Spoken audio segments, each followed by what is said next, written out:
असरानी, इस नाम को भला कोई सिने प्रेमी कैसे नहीं जानता होगा। अपनी सुपर्ब कॉमेडी के चलते इन्होंने बड़ी ख्याति पाई है।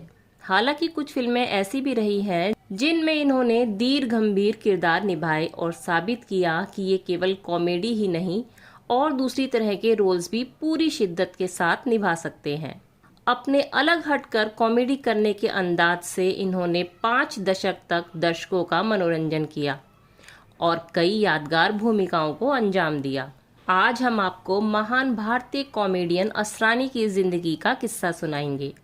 हम जानेंगे कि कैसे असरानी साहब फिल्मों में आए और कैसे इन्होंने खुद को कॉमेडी में इस ओहदे पर ला खड़ा किया। असरानी साहब का जन्म हुआ था 1 जनवरी सन 1940 को राजस्थान की राजधानी जयपुर के एक सिंधी हिंदू परिवार में। इनका पूरा नाम है गोवर्धन असरानी।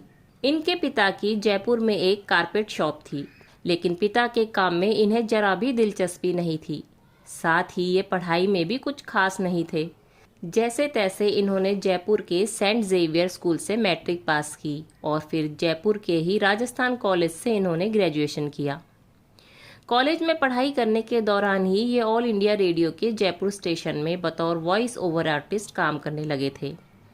इस काम से इनका पढ़ाई का खर्च निकल आता था। रेडियो स्टेशन में काम करने के दौरान ही इनके मन में एक्टर बनने की चाहत ने जन्म ले लिया। इसके बाद साल 1960 से लेकर 1962 तक इन्होंने एक्टिंग की क्लासेस ली और फिर इन्होंने रुख किया मुंबई का। मुंबई में एक दिन इनकी मुलाकात हुई किशोर साहू और ऋषिकेश मुखर्जी से। इन दोनों ने ही असरानी को समझाया कि अगर तुम इस इंडस्ट्री में कामयाब होना चाहते हो तो तुम्हें विधिवत तरीके से एक्टिंग सीखनी चाहिए। इन दोनों की सलाह पर असरानी ने रुख किया film and television institute of Pune का और साल 1964 से लेकर 1966 तक इन्होंने यहां पर अपना एक्टिंग का कोर्स पूरा किया। इसके बाद फिल्मों में काम करने के इरादे से ये फिर से आ गए मुंबई। पहली दफा इन्हें काम मिला साल 1967 में रिलीज हुई फिल्म हरे कांच की चूड़ियां में। इसी साल ही ये गुजराती फिल्म में हीरो के तौर पर भी नजर आए थे और अगले 2 सालों तक गुजराती फिल्मों में इन्होंने काफी काम किया। लेकिन फिर भी इन्हें वो मजा नहीं आ रहा था जिसकी तलाश में ये कब से थे। सुपरहिट आराधना में राजेश खन्ना के दोस्त का रोल पहले इन्हें ही मिला था, लेकिन जब लोगों ने कहना शुरू किया कि ये राजेश खन्ना के सामने कद में काफी छोटे लगेंगे तो वो रोल इनके हाथ से निकल गया। कुछ ऐसा ही इनके साथ आनंद फिल्म के दौरान भी हुआ। अमिताभ वाला रोल पहले इन्हें ही मिला था, लेकिन बाद में वो रोल इनसे छीनकर अमिताभ बच्चन को दे दिया गया। लेकिन फिल्म बावर्ची में इन्हें ऋषिकेश मुखर्जी ने जो रोल दिया उसने तो इनकी दुनिया ही बदल दी। बावर्ची के बाद तो मानो असरानी ऋषिकेश मुखर्जी की फिल्मों के परमानेंट हिस्सा बन गए। ऋषिकेश दा की फिल्म नमक हराम में इन्होंने बड़ा ही शानदार काम किया था। अब तक असरानी अभिनय की दुनिया का एक बड़ा नाम बन चुके थे। गुलजार साहब ने भी अपनी पहली डायरेक्टोरियल फिल्म मेरे अपने में इन्हें काम दिया और उसके बाद उनकी फिल्म परिचय में भी ये नजर आए। असरानी उन चंद बॉलीवुड कलाकारों में से एक थे जो अपने दौर के 2 बड़े सुपरस्टार्स के गहरे दोस्त थे।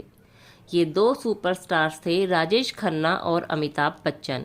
और इस बात से कौन वाकिफ नहीं है कि इन दोनों ही सितारों के बीच में बाद में कितनी ज्यादा तल्खियां हो गई थी। असरानी के करियर की प्रमुख फिल्मों की बातें करें तो अनामिका, अभिमान, चुपके चुपके, छोटी सी बात, मिली, आलाप, तपस्या, पति पत्नी और वो, दूल्हे राजा, बड़े मियाँ छोटे मियाँ, हेरा फेरी, गरम मसाला और दीवाने हुए पागल जैसे 200 से भी ज्यादा फिल्मों में ये नजर आ चुके हैं। इनकी अब तक की आखिरी फिल्म आई थी साल 2023 में जिसका नाम था नॉन स्टॉप धमाल। इन्होंने फिल्मों में केवल एक्टिंग ही नहीं की है बल्कि कुछ फिल्मों के लिए इन्होंने गाने भी गाए हैं। ऋषिकेश दा की फिल्म आलाप में इन्होंने 2 गाने गाए थे।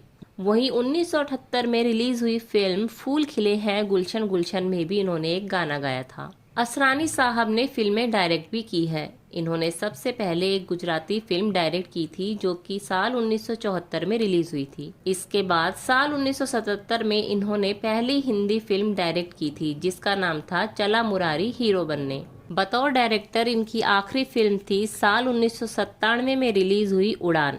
सैफ अली खान स्टारर इस फिल्म में ये बाबा श्री श्री 108 बने थे। असरानी ने वेब सीरीज में भी काम किया है। असरानी साहब की निजी जिंदगी की तरफ देखें तो इन्होंने एक्ट्रेस मंजू बंसल से शादी की। मंजू बंसल और असरानी ने कई फिल्मों में साथ काम किया है।